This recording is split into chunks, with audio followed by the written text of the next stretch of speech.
Hello vlog, welcome to my guys. Hehe, luto tayo ng sinantulan. Ayan, kinayod ko na muna mga guys, 3 piraso ng santol sa halagang 80 pesos.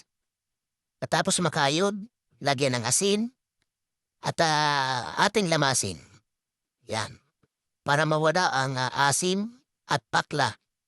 Napapuluan ko na din para yan mga guys. Yan, magsangkot siya lang ako ng halagang 40 pesos na liempo. Nung mapula na, ilagay ang bawang, gisa-gisahin, lagyan ng sibuyas, hinalo-halo ko lang ng pagganito at pagganon. Ayan, siling pula para... Yan guys, nakalimutan ko ang adamang. Naglagay na lang ako ng tinapa. Yan, halo-haluin. At nilagay ko na yung pangalawang gata. Nabili ko lang yung nyog sa halagang 40 pesos. Nung kumulo na, ayan, nilagay ko na yung ating santol. Guys, napakuluan ko na rin para yan ng 5 minutes yung santol. Okay? Yan, yung purong gata.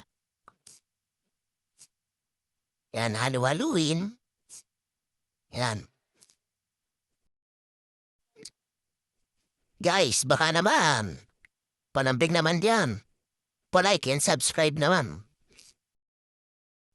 Yan. Antayin na lang natin na matuyo-tuyo at magmantika. Lagay kong siling pula at siling green. At goods na yan.